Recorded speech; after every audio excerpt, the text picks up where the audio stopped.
Andy's in the business of working smarter, not harder these days, and got the best quarterback in the world, best quarterback on the planet. And he said, I'm going to build an offensive run game around him that's going to be, stout. And it's going to take a lot of pressure off him and allow Patrick to just do what he do. And it's been showing up for the last couple of weeks, and it's going to show up on Sunday. And I think for that reason alone, they have a much better chance at beating the Tampa Bay Buccaneers, on the road and, in a situation where, it's a big game for them. So, I just think Andy's in the business of doing it the right way, making the game easier for Patrick. And, Kelsey's going to show up, Tyreek's going to show up, McCole Hardman's going to show up, Le'Veon Bell and all the rest of the guys. And, on both sides of the ball for Kansas City, they can get it done, and they've shown it and proven it over and over again. And I just don't think the Tampa Bay Buccaneers are in a position right now to beat the Kansas City Chiefs in 4 quarters of football. So before we go, Michael, what's your score? Just so we know how much do you believe this is going to be Kansas City's game? 31-20. Okay, got it. Fire away. Man, please. If that's all the points, somebody might get those combined numbers by themselves. You know what? This game is very important for the Chiefs because I'm afraid, Skip, if they lose this game, they're not catching Pittsburgh. I don't know. You look at Pittsburgh's schedule, Skip, they might go 16-0 in the regular season. Considering what just transpired with the Baltimore Ravens and losing Lamar, there's a good chance they go undefeated in the regular season. I'll buy that. There's only 1 game separation right now. So you lose this game now because there's only 1 team that gets to bye. So before now, it's possible this game is not even going to get played. Right. Okay. So, Skip, when I look at this, Mahomes is just on another level. And the offense is crystal clear. Kelsey, Tyreek, and then everybody else gets scraps. I'm not trying to make sure McCole Hardman is happy. Nope. I'm not trying to make sure Robinson is happy. And by the way, I think Sammy Watkins will return for this game, but I don't think he'll be a big factor. Right. Okay.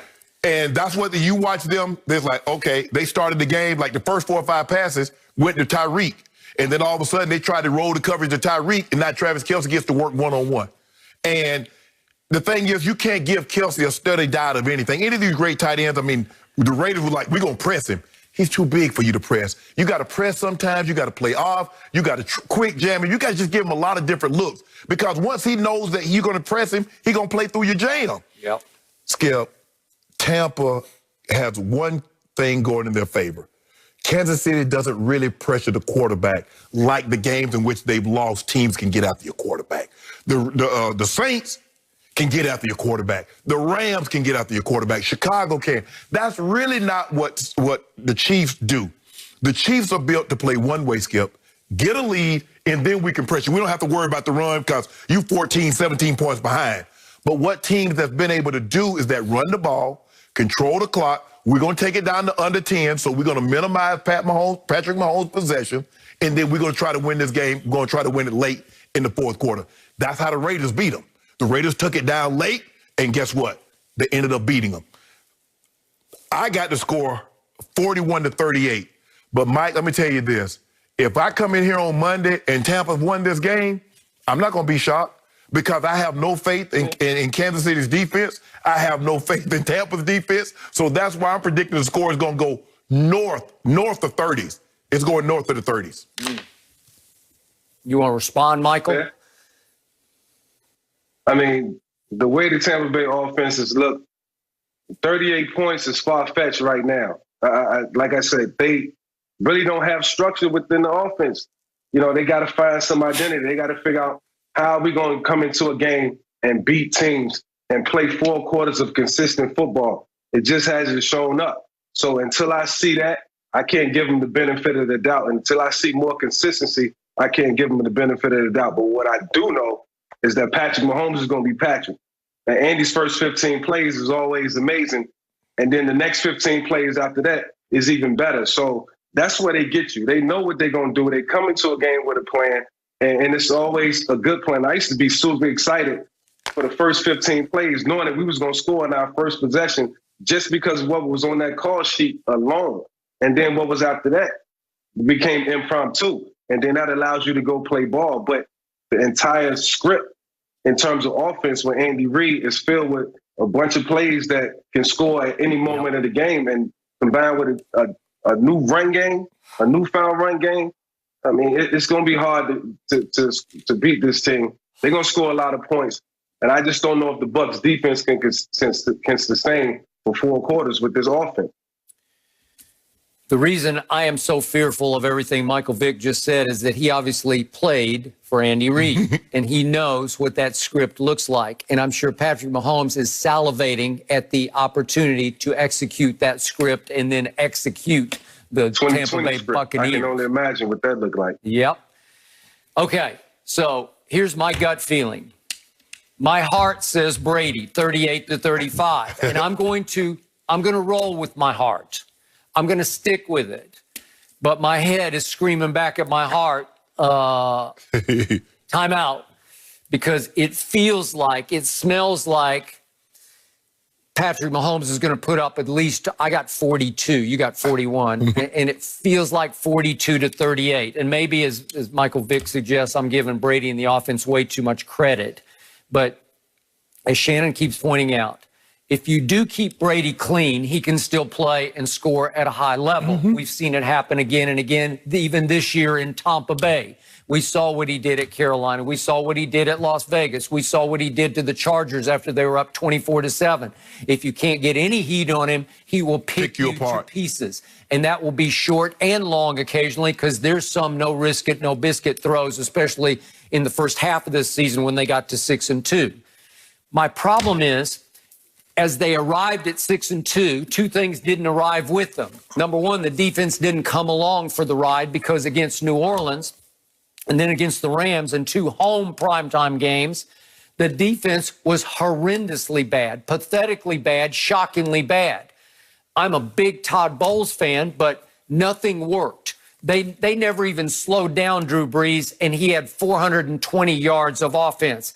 They never really slowed down Jared Goff and obviously Sean McVay's play calling, because they had 413 yards of offense. What does Todd Bowles do at his very best? He blitzes you silly. And what does Patrick Mahomes do at the highest level? He beats blitzes. He eats them for lunch and dinner. His QBR against blitzes this year is 98. Patrick Mahomes, 98. That means he's barely missed a throw against a blitz. So is Todd Bowles going to say, I do what I do? Or is he going to just sit back and say, I guess we got to go slow death here and just hope he doesn't pick us to pieces? I don't know. And by the way, Jamel Dean, I know he's young, but he's been a playmaker for them. He was the one who picked off Aaron Rodgers. Pick sixed him. Did he have the pick? I think he did. He had the pick six.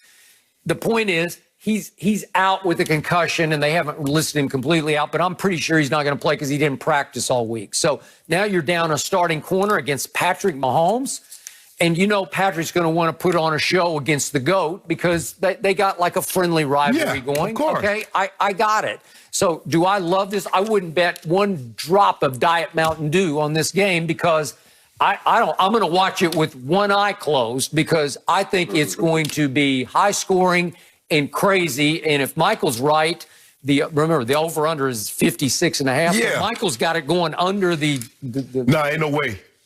Wow. I mean, because Patrick Mahomes is capable of getting 50 by himself. He's capable. I do see it being a tough. I mean, I see it being a good game. I see it being a closer game than what you guys may think. But at the end of the day, if the Tampa Bay Buccaneers can't generate offense, and there's a lot of 3-and-outs, and they give Patrick Mahomes a lot of opportunity to score touchdowns, then those touchdowns will be scored. And, you know, while I do feel like the Tampa Bay Buccaneers defense has performed at times this year, there's been a lot of 3-and-outs on the other side of the ball, and those guys, they get tired. You know, they play emotional football as well, and, you know, it's easy, you know, to feel like things are not going well when they really aren't. Yeah. And then that changes your whole perspective of the game and how you approach it. So it's got to be even Steven on both sides, man. They got to have offense and defense. They got to complement one another. Yeah. Michael, one last question before we go for you. Yeah. As a quarterback, how difficult would it be to try to blend in an Antonio Brown into a flow that was working at 6-2 with 2 Pro Bowl wideouts and Gronk and Cameron Brate and 2 backs who can catch it? How tough would it be to force fit him into that flow? It's not tough at all to force him into the flow. Antonio just got to understand what the play calls will be for him. And it might be limited. It might not be the play calls that he wants. It might not be a lot of downfield throws. Intermediate stuff is where I think Antonio thrives. And he's got to lean on that and not try to do too much. So keep it simple, and it's got to be collective and team effort all the way through for this team, and no egos, as far as moving forward.